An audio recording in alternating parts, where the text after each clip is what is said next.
Welcome to थापरनेट preparation. आज हम sequel के अगले कॉन्सेप्ट्स करेंगे और कुछ एक दो बेसिकों का मैं वो भी बता दूंगा, सो डोंट वरी।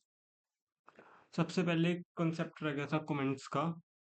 बेसिकली हम कमेंट कैसे करते हैं, अगर आप देखो पाइथन में हम हैश का यूज करते हैं, बट यहाँ पे और मल्टीलाइन कमेंट पाइथन में सेम है जैसे यहाँ पे होता है, सिर्फ सिंगल लाइन कमेंट का फर्क है। अब जैसे आई हैव दिस, तो by making use of this two operators we can comment any line, but if we want to, अगर हमने मल्टी लाइन कमेंट करना है तो दिस इज द वे, कुछ भी टाइप करके देन और this is a multi line. Okay, तो this is the concept left, so I thought बता दिया जाए। अब आगे कुछ एक दो थ्योरी टाइप्स क्वेश्चन है, वो भी कर लो। क्लॉज क्या होता है? अब जैसे आपको ये तो पता है लिमिट क्या होता है, लाइक क्या होता है, हैविंग आगे मैं करवाऊंगा आपको, एंड और सब करवाऊंगा। ये आपको ये तो पता है लाइक क्या करता है, लिमिट क्या करता है, बट आपको ये नहीं पता किसके अंडर आते हैं। सो इनको क्लॉज कहते हैं। क्लॉज क्या होता है? जो कि हम कंडीशन इम्पोज करते हैं डेटा, लिमिट। तो ये सारे लिमिट, मतलब ये सारे कंडीशंस हैं जो हम करते हैं अपने डेटा पे, इसको क्लॉज कहते हैं। और क्लॉज के अंडर ये डिफरेंट आपके पास आते हैं, where limit having like x. और what is the difference between SQL and no NoSQL? SQL हमेशा एक स्ट्रक्चर्ड डेटा पे होता है, सीक्वल हमेशा स्ट्रक्चर्ड डेटा पे काम करता है, वाइल जो नो सीक्वल है वो काम करता है अनस्ट्रक्चर्ड और सेमी स्ट्रक्चर्ड डेटा पे। समझे? अब दो टाइप के फंक्शंस होते हैं सीक्वल में, ये भी इंपॉर्टेंट क्वेश्चन है, बिकॉज एग्रीगेट तो सबको पता होता है, स्केलर नहीं पता होता। एग्रीगेट फंक्शंस तो मैंने आपको बताया डेटा पे लग के एक वैल्यू देते हैं। स्केलर फंक्शंस होते हैं जो एक एक रो पे लगते हैं। अब जैसे देखो एग्रीगेट फंक्शन, एवरेज, सम, मिनिमम, मैक्स, काउंट, ये पूरे डेटा को कवर करते हैं। बट लेंथ, अगर मैंने लेंथ निकालनी है किसी स्ट्रिंग की, एक रो बाय रो चलेगा ना। अगर मैंने कहा कि मैंने डेटाबेस की नेम की सबकी लेंथ निकालनी है तो एक एक रो पे चलेगा। अपर केस एक एक रो पे चलेगा, लोअर केस एक एक रो पे चलेगा। तो इसको कहते हैं scalar. Okay, okay. Basically alter update मैंने बता दिया था, ऑल्टर मैंने बता दिया था। One concept was also left, that is renaming a column. How do you rename a column? अब देखो स्ट्रक्चर को हम हिला रहे हैं, कॉलम्स कॉलम्स नेम या कॉलम को ऐड करना है तो ऑल्टर यूज होगा। ऑल्टर टेबल, फिर आगे नेम, ओल्ड से न्यू। कैसे होगा अभी बता देते हैं। अब देखो हम यहाँ पे कोई और ले लेते हैं टेबल, क्योंकि नहीं तो वो हमारा आगे काम आएगा। ऑल्टर टेबल कर लो आप ऑर्डर्स। अब मैंने ये देखो आइटम को रीनेम करना है, रीनेम कॉलम आइटम। देखो टू न्यू कॉलम ने मैंने कर दिया आइटम्स। अब देखो see in orders it has been changed. तो renaming a column is also concept which is जो ऑल्टर के अंदर आता है। ऑल्टर टेबल, टेबल का नेम, रीनेम कॉलम, उसके बाद ओल्ड टू न्यू। पहले ओल्ड लिखना है, फिर आपने न्यू कॉलम का नेम लिखना है जो आपने रखना। समझ के में आ गया? दोबारा सुन लो। ऑल्टर टेबल, फिर टेबल का नेम, फिर रीनेम कॉलम, पहले ओल्ड कॉलम आएगा टू न्यू, सेमी कॉलन हमेशा लगाना एंड में। ओके, तो अभी ये वाले सब फंक्शंस आएंगे अभी। सो पहले अभी देखो आगे। ये तो हमारा डाटा पुराना इंसर्ट हुआ हुआ है। आज हम बहुत इंपॉर्टेंट कंसेप्ट करेंगे, window functions. Students, window functions का एक कंसेप्ट होता है जो कि हमारे डेटाबेस को एक यूनिक कुछ दे देता है, यानी कि आप ये लगा लो कि हमने कुछ नंबरिंग करनी है। Numbering not in the sense कि हमने प्राइमरी की ना वो वाली नहीं। जैसे सपोज करो क्लास में 10 स्टूडेंट्स हैं, मैंने कहना है कि या तो अब मैं लीडर, जैसे हम लीडर बोर्ड बनाते हैं तो मैं कह दूं कि जिनका 90 है उनका 1-1 आ जाए, उनका टाई कर देते हैं रैंक। या जिनका 1-1 है उनका टाई नहीं करते, उनका कुछ और देख लेते हैं वो बाकी में कैसे हैं। तो ये ना एक अ, जो ये 3 फंक्शंस है विंडो फंक्शंस, ये बेसिकली हमारे जो ये देखो ये टेबल है ना, इनको एक स्पेसिफिक ऑर्डर में कैटेगराइज करने आते हैं, ताकि इन लीडर बोर्ड या इन कुछ भी हम, जैसे स्पोर्ट्स के फंक्शंस हो गए या कुछ भी लीडर बोर्ड हो गया जो आप कैगल में देखते हो, उनको कैसे हैंडल करते हैं। ठीक है, अभी मैं एक्सप्लेन करूंगा तो आपको इजीली आएगा। सबसे पहले देखो हमारा स्टूडेंट्स का नहीं बना हुआ है, यस, दोबारा बनाना पड़ेगा। पहले हम स्टूडेंट्स का टेबल बनाते हैं, तो आपको मैं सारा बताता हूँ अभी।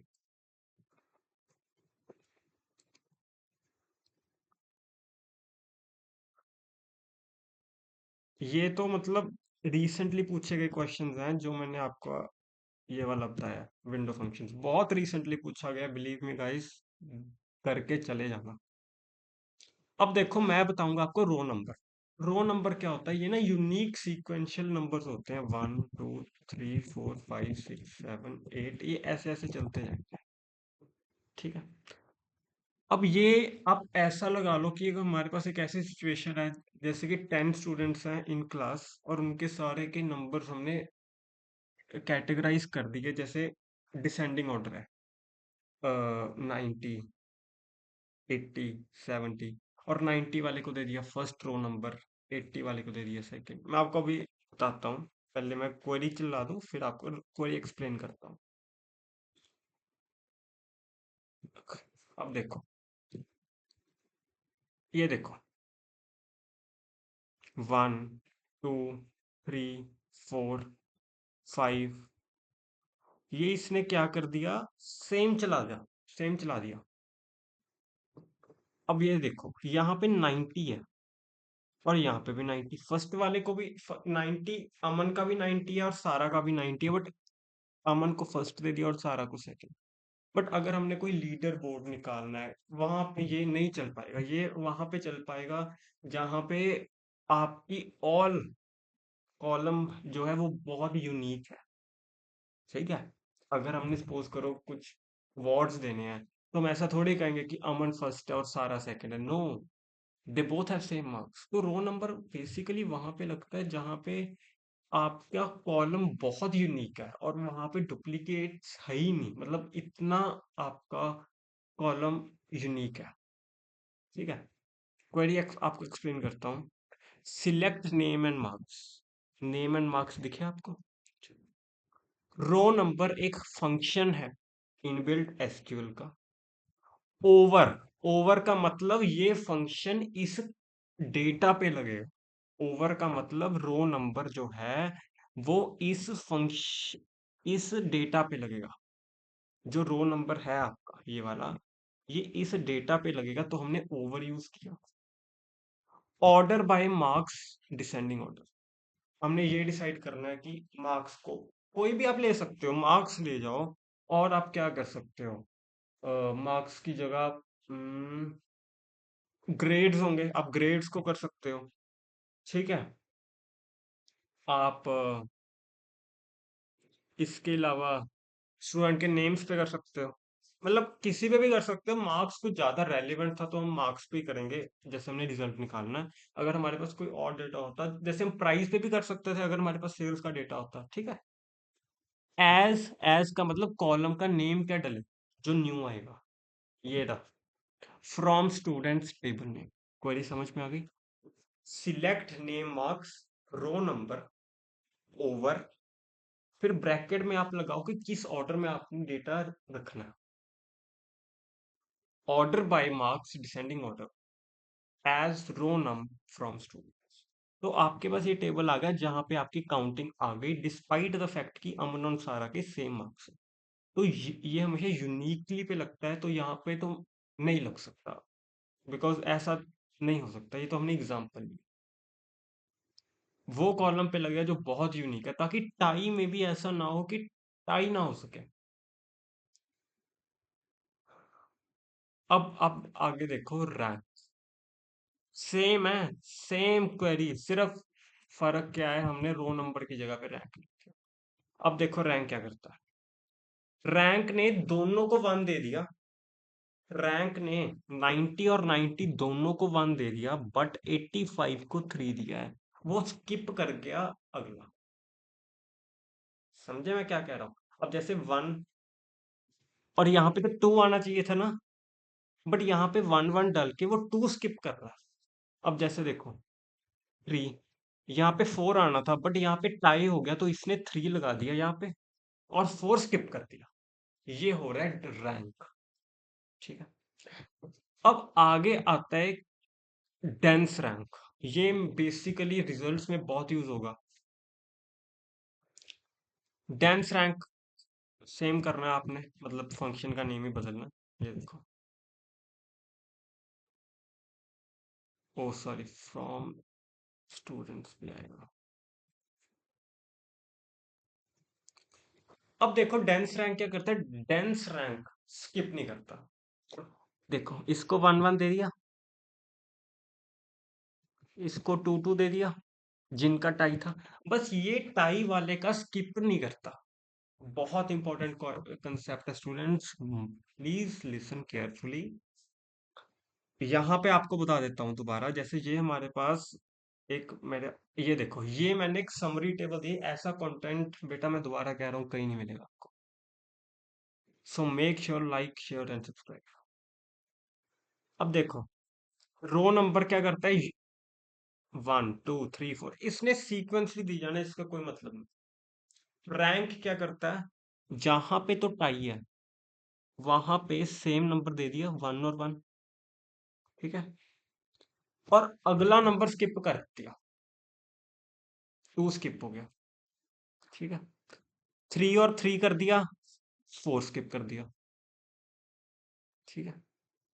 डेंस रैंक क्या करता है, ये स्किप नहीं करता। अब जैसे 1 और 1 हो गया, फिर 2 और 2, ये स्किप नहीं करता डेंस। रो नंबर, रैंक और dense rank, one of the most important questions asked in the interview. Make sure like share subscribe. कोई भी डाउट हुआ तो पूछना, लेकिन ये कंसेप्ट मस्ट वॉच।